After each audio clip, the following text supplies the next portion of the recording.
Good afternoon. Welcome to the Midday Mull for Friday, the 26th of July. Following McShane, as we work our way through the prophet Jeremiah, we read the 22nd chapter today, where Jeremiah is bringing words of condemnation and warning to the leadership of Israel, saying that they've turned away from God and judgment will come. There will be destruction. They will be taken off into exile.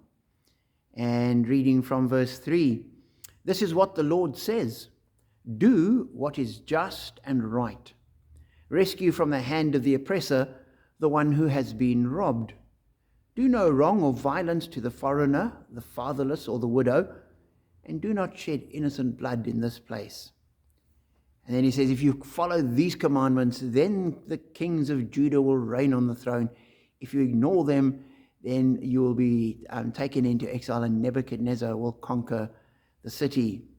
And a little bit later he reiterates this, where he says in verse 15, he's speaking directly to the king who's leading the pack of people getting it wrong. And he says, "Did not your father have food and drink?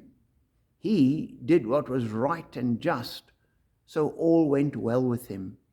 He defended the cause of the poor and needy, so all went well. Is that not what it means to know me, declares the Lord?"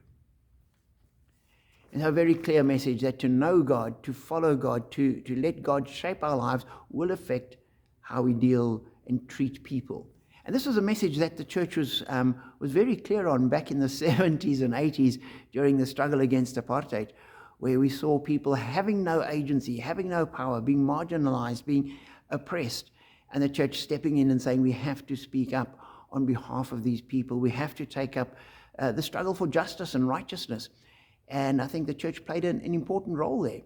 It's a message that the church seems to have lost, and maybe it needs to be reawakened as we continue to see great disparities between wealth and poverty, no longer necessarily along racial lines, but there are still many, many poor and marginalized people who have no voice, and the church needs to find that voice once again.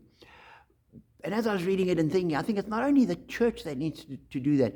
As Christians, we need to recognize that we have a call to treat the people round about us well.